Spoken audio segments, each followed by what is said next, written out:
Welcome back to my channel. For years, Christine Brown asked a question that became the obsession of the entire Sister Wives fanbase. What does the nanny really do? Fans laughed. We created memes. We speculated endlessly. Maybe she was just dusting Robyn's collection of precious moments figurines, maybe sanitizing groceries. But now, the truth is finally here, and it's far darker, far more disturbing, and far more tragic than anyone could have imagined. Late last night, a sealed deposition surfaced on a paralegal forum, and what it reveals could finally expose the hidden chaos of the Brown household. The nanny wasn't just watching the kids. She was documenting the collapse. And we have obtained digital copies of the so-called shift logs, handwritten notes chronicling Cody Brown's 3 a.m. manic episodes, the mysterious food pantry locks only Robyn could open, and a shocking audio recording in which Cody allegedly offered the nanny $200,000 in cash to destroy her journals. Today, we're not speculating. Today, we're playing the tape, examining the documents, and revealing the secrets that could finally end Cody and Robyn's reign of control. But first, hit that like button and make sure you're subscribed to Sister Wives Crew. We're the only channel brave enough to touch these files, and you need to be here for every explosive detail. Now, let's dive into the nightmare.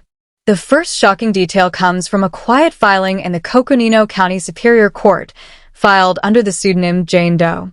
This former employee of the Browns is suing Cody and Robyn for hostile work environment, false imprisonment, and intentional infliction of emotional distress. These aren't charges you file for minor grievances or overtime disputes. You file these charges when you've survived trauma. Sources close to the investigation confirm that this nanny was abruptly fired 2 weeks ago, not for poor performance, but because she knew too much. Unlike previous employees, who signed ironclad NDAs and disappeared quietly into the Arizona desert, she kept a record. Receipts, journals, notes. Every detail. At the heart of the leak is a document labeled Exhibit C. It's a series of photographs capturing a spiral-bound notebook, the shift logs. These are insider reports in the purest sense. The handwriting is frantic, hurried, written in secret, capturing a truth far more extreme than what fans saw on the show. Take the entry from October 14th. Cody has been screaming at the wall in the garage for 2 hours. He isn't on the phone, just yelling. I can hear him through the floorboards. Ariella asked for a snack. I went to the pantry, but the keypad code has been changed again. Robyn is sleeping and instructed not to be woken before noon. I had to tell a crying child to drink water because I literally could not access the food. Let that sink in. This is not a family dynamic. This is systemic control and deprivation. Hoarding isn't just about collectibles, it's about withholding sustenance. Imagine being a caregiver, responsible for children's well-being, yet barred from even giving them food because the patriarch is having a meltdown and the matriarch is asleep. This is psychological domination disguised as household management. The logs get worse. An entry from early November describes what the lawsuit calls the lockdown, 3 days where no one could leave the property. Cody became obsessed with photographers supposedly hiding long-range lenses in nearby trees, and he demanded that all blinds remain drawn day and night. The nanny worked a 72-hour shift without relief, barred from even opening the gate under the guise of security.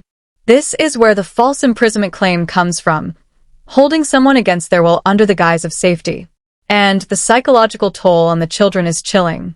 The nanny describes how the youngest kids were coached to spy on each other. One incident details Saul allegedly reporting that the nanny was on her phone, prompting Cody to lecture her for 2 hours on theft of time and dishonesty. This wasn't a home. It was a panopticon, a prison where everyone was watching everyone else, and survival meant snitching. But the most shocking revelations are still to come. The lawsuit refers to the facility, a section of the property the nanny was strictly forbidden to discuss. Fans have long speculated about the basement or the outbuildings. The nanny describes cleaning a secured area filled with crates of non-perishable food, stacks of cash sealed in vacuum bags, and walls of monitors connected to cameras inside and outside the house. If true, this changes everything we thought we knew about Cody's finances. Months of speculation about debt, bankruptcy, And the desperate sale of Coyote Pass may have missed the real story. Cody wasn't broke. He was hiding assets, hoarding family money, and preparing for a personal doomsday only he foresaw. This would explain his fury at Janelle and Mary leaving. He wasn't just losing emotional allies, he was losing contributors to his stockpile. And it gets more intense. On particularly manic days, Cody would retreat to this secret facility for hours. The nanny recounts being forced to scrub the floors on her hands and knees with specific chemicals because Robyn feared outside contaminants. This wasn't just control. It was obsession. It was paranoia. It was a household ruled by fear, secrecy, and surveillance. What we are seeing is the evolution of Cody Brown, from controlling patriarch to isolated, paranoid, almost delusional figure, with Robyn enabling the chaos. And thanks to this whistleblower, the veil has been lifted. For the first time, we see the inner workings of the household in all its terrifying, meticulous detail. The evidence is here. The testimonies are here. And the consequences for Cody and Robyn could be monumental. The nanny writes, "I am cleaning a bunker for a war that isn't happening while the kids upstairs are asking why they can't go to school." Pause for a moment and let that sink in.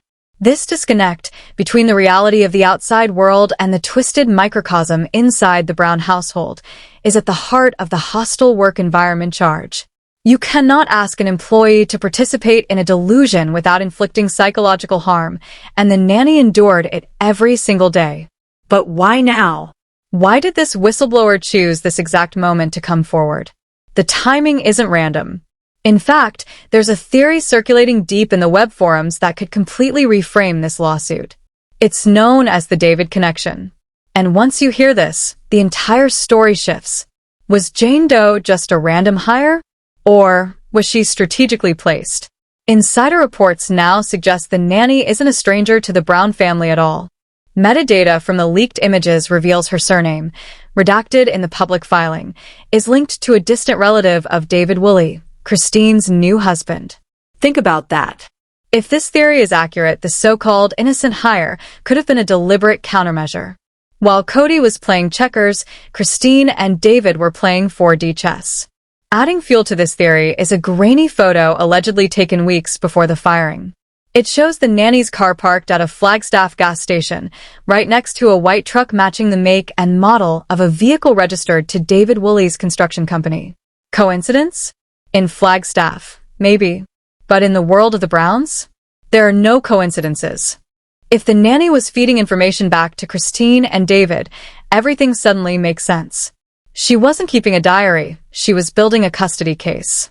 She was gathering evidence to prove that the McMansion environment was unsafe for Truly, and potentially for the other children as well. Cody's paranoia wasn't entirely baseless. He felt watched, and but he had no idea who was really behind the surveillance. The logs are chilling. Cody's words are captured repeatedly. "They are all against me." He blamed the public, the producers, everyone, but never suspected the nanny scrubbing his panic room floors was actually the eyes and ears of the ex-wife he tried to destroy.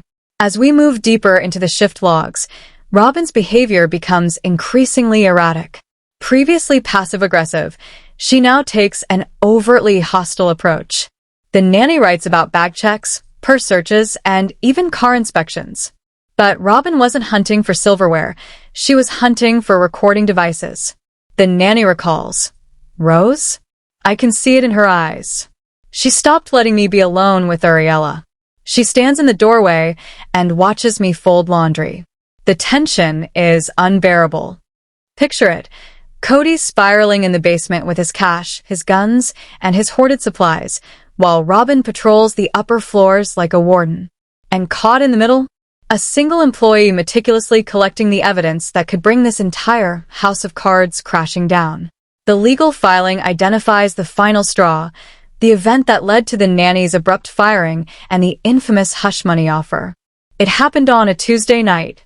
She overheard a conversation she was never meant to hear. A conversation about the family, the show, the money, and plans to flee Flagstaff entirely. Soon, we'll dive into the specifics of that audio recording, and trust me, it's explosive. This isn't entertainment. This isn't gossip. This is proof of systemic control, manipulation, and potentially criminal activity. The shift logs are the first concrete evidence that the villain edit Cody received on TV was a watered-down version of reality. The truth? Far darker. Far more chilling. Ask yourself, would you turn down $200,000 to stay silent? That's exactly what this nanny did. She chose truth over payout. And now, Cody may pay a price far higher than $200,000. The critical moment came just 3 days before she was escorted off the property by law enforcement. The house was unusually quiet. The youngest children, Ariella and Solomon, were asleep early, Robyn was in the master suite, and Cody was alone in the office, a room the nanny usually wasn't allowed to enter. But this night was different. The door cracked open. The nanny, collecting laundry in the hallway, heard Cody speaking, not angrily, but in a frantic, desperate whisper. He wasn't on camera. He wasn't speaking to producers. He was on a speakerphone. The voice on the other end was distorted, but the nanny swore it sounded like a real estate attorney in a non-extradition country. And this is where the story shifts from domestic chaos to potential criminal activity. The nanny alleges she heard Cody ask, "How quickly can we liquidate the assets in the trust without alerting the other beneficiaries?" Think about that. He wasn't just worried about family drama. He wasn't worried about reality TV ratings. He was plotting a secret liquidation of family assets while the world around him remained blissfully unaware. And all of this is just the tip of the iceberg. The shift logs, the secret recordings, the metadata, and the possible connections to David Woolley, they're about to reshape everything we thought we knew about the Browns. Let's unpack that, because those words change everything. When Cody asked about the other beneficiaries, there is only one possible meaning in the context of the Brown family. He wasn't talking about business partners. He wasn't talking about outsiders. He was talking about the other wives and the other 18 children. For years, fans have speculated about Dabsark LLC and the maze of shell companies Cody and Robyn quietly assembled. We assumed it was about shielding income from TLC or hiding money during divorces. But this overheard conversation points to something much bigger, an exit strategy, a planned financial escape. The nanny writes that she stood frozen in the hallway, clutching a basket of laundry, listening as Cody discussed physical assets being moved to a secure location outside Arizona. Physical assets. That phrase matters. It doesn't mean bank balances. It means gold, cash, artwork, things that can disappear overnight. And suddenly, the panic room makes sense. The lawsuit refers to it as a secure basement facility, but the nanny's descriptions paint something far more disturbing. A prepper's paradise, fully funded by family money. During one supervised cleaning session, always supervised by Robyn, she noticed something chilling. The labels on the military-grade food rations were recent.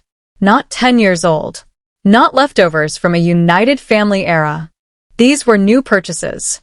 Thousands of dollars in freeze-dried food, water filtration systems, tactical gear, being stockpiled underground while Janelle was living in an RV with no running water, paying out of her own pocket. That contrast isn't just unfair. It's betrayal. The nanny describes seeing open Pelican cases stacked against the far wall, heavy-duty waterproof cases usually used for weapons or sensitive equipment. One case was unlatched. Inside were not cameras. Not tools. Vacuum-sealed bricks of what appeared to be U.S. currency. If this allegation is true, it validates what many fans have long suspected. Cody and Robyn were crying poverty on camera while sitting on a dragon's hoard of cash beneath their feet. It explains why Coyote Pass was never paid off. They can't pay it off. They refused to. Liquidity was being hoarded for themselves. The nanny's logs from this period reveal a turning point. She writes, "I am watching them steal from the family. I am watching them prepare to run. If I say nothing, I am complicit." That is not the mindset of an employee. That is the mindset of a whistleblower. This is the moment she stops being a nanny and becomes a witness. And this brings us back to the David connection. The theory that she was strategically placed becomes far more compelling when we examine Exhibit D, the burner phone. A cheap prepaid smartphone allegedly discovered in the nanny's belongings and forcibly confiscated by Cody. According to the lawsuit, Cody accused her of using it to secretly record him. But internet sleuths who examined the leaked evidence noticed something else. The call log. Repeated calls to a Utah area code. Ask yourself, who lives in Utah? Who has the financial resources, legal motivation, and emotional incentive to orchestrate a quiet information pipeline? David Woolley. Revisit that gas station photo. The nanny's car parked next to a white truck matching the make and model registered to David's construction company. If SD cards, handwritten pages, or audio files were being exchanged during those stops, it means something crucial. The shift logs were already safe. Digitized. Backed up. Uploaded. Cody couldn't destroy them because they were already in the cloud. Already out of his reach. Possibly already in David's hands. This reframes the entire hostile work environment lawsuit. Cody wasn't a victim. He was the subject of a slow, methodical exposure. A sting designed to reveal financial infidelity, psychological abuse, and child neglect. And the psychological toll detailed in the logs is terrifying. The nanny describes Cody's 3 a.m. manic episodes with brutal clarity. He would go days without sleeping, roaming the house, rearranging artwork, moving sculptures room to room, convinced the energy flow was blocking his prosperity. He would wake the younger children in the middle of the night and test their loyalty, asking them who they loved more, him or their siblings. The nanny intervened multiple times after finding Ariella crying alone at 4 a.m., shaken from lectures about patriarchal obedience and respect. Then there's the pantry incident. We knew about the locks, but the nanny alleges Robyn installed a motion sensor camera inside the pantry. She writes, "I went in to get a protein bar because I hadn't eaten in 8 hours. Within 30 seconds, my phone buzzed. It was a text from Robyn upstairs. That is for the kids. Please bring your own food." This isn't frugality. This isn't discipline. This is surveillance-based humiliation, designed to remind the employee of her place, to strip dignity, to reduce her to something less than human. But everything explodes on October 20th. This is the day the burner phone is discovered. According to the logs, Cody found the prepaid phone hidden in the nanny's diaper bag. He didn't just fire her. He panicked. The nanny describes his face going completely white. In that moment, Cody realized the truth. His security perimeter had failed. This woman had heard his calls, seen his cash, watched him mistreat his children. And now she had proof. Which brings us to the hush money. The lawsuit alleges that Cody sat her down at the kitchen table. Robyn stood behind him, arms crossed, silent, watching. Cody placed a duffel bag on the table. And that's where everything changes. He didn't write a check. He didn't mention payroll. He didn't talk about severance. According to the sworn statement, Cody Brown reached down, unzipped the duffel bag, and laid it open on the kitchen table. Inside were bundles of cash. Stacks of $100 bills. Roughly $200,000, allegedly pulled straight from the panic room supply. The offer was brutally simple. Take the money. Sign the NDA. Disappear. You never worked here. You never saw us. You forget everything. The nanny writes that her hands were shaking. And who wouldn't be shaken? $200,000 is life-changing money. It's enough to start over. Enough to buy a home in some states. Enough to erase fear. But she also knew exactly what taking that money meant. It meant becoming an accessory. It meant that if the IRS ever came knocking, if child welfare authorities ever investigated, if financial crimes were uncovered, she wouldn't just be a witness. She would be complicit. So she pushed the bag back across the table and said 4 words that changed everything. "I can't do that, Cody." That's when the room shifted. The lawsuit alleges that Cody's demeanor flipped instantly, from desperate to dangerous. He stood up so fast the chair crashed backward. He stepped between her and the kitchen exit. She wasn't leaving. Not until she signed. He told her he had friends in local government. He told her he could make sure she never worked in Arizona again. He accused her of being a spy, working for the enemy. Christine, Janelle. Anyone but him. What followed wasn't a conversation. It was hours of captivity. The nanny claims she was denied access to her phone, denied the bathroom, held in that kitchen while Cody cycled through rage, tears, paranoia, and self-pity. He cried. He screamed. He pounded the table. The full Cody Brown experience, compressed into a terrifying standoff. And this is where the audio recording becomes crucial. Anticipating this exact reaction, the nanny allegedly activated a hidden recording device the moment Cody called her into the kitchen. Possibly a smartwatch. Possibly a second, concealed recorder. The leaked file captures everything. The zipper of the duffel bag. The heavy thud of cash hitting the table. And, most importantly, Cody's voice. Clear. Undeniable. 200 grand. Cash. Tax-free. You burn the journals. You delete the photos. You go to Nevada, Utah, wherever you came from, and you never speak the name Brown again. That recording is the smoking gun. Innocent people do not offer employees nearly $250,000 in untraceable cash to stay silent. Innocent people do not demand journals be burned. This proves Cody knew those logs contained information that could destroy him, not just socially, but legally. And it raises the obvious question. If they're supposedly broke, if they can't pay off the land, if they're selling artwork to survive, where did $200,000 in cash come from? The answer leads us right back to the facility. To the family pot. To decades of contributions from Janelle and Mary. That money didn't vanish. It was diverted. According to the lawsuit, it was hoarded, funneled into a paranoia-fueled bunker lifestyle, while the rest of the family struggled. The nanny's refusal to take that money is the reason we're here today.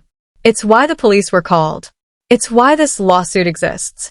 She walked away with no cash, only her integrity and her evidence. But getting out of that house wasn't as simple as opening a door. According to the police report filed with the Flagstaff Police Department, the nanny felt an immediate threat to her physical safety. Cody began pacing between the kitchen island and the exit, ranting that she had doomed them all. He wasn't just angry. He was terrified. Terrified that his carefully constructed victim narrative was about to collapse. And this brings us to the most explosive piece of evidence in the entire leak. The 3 a.m. paranoia audio. The final 3 minutes of the standoff were captured in a file labeled evidence_audio_final. The sound quality is muffled, likely recorded from inside a bag, but the voices are unmistakable. Cody's voice sounds strained, controlled, whispering with rage. The transcript reads, "They are all spies. You think I don't know? You're watching me for them. You're watching me for her. Take the money and leave Flagstaff tonight, or I will destroy you. I will sue you until you're living in a box. I will make sure the world thinks you are the predator." Then a second voice enters. Soft. Shaking. Firm. "Let me out, Cody. Move." And then a third voice. "Robyn." Crying. Panicked. "Cody, stop. Cody, let her go. She's recording. I know she's recording." That's the moment it hits him. The audio captures a loud crash, possibly a chair thrown, possibly a fist slamming the counter. Then silence. That silence is where law enforcement enters the story. The nanny didn't wait for him to calm down. According to sources, she activated the emergency SOS feature on her smartwatch. This wasn't a resignation. It was an extraction.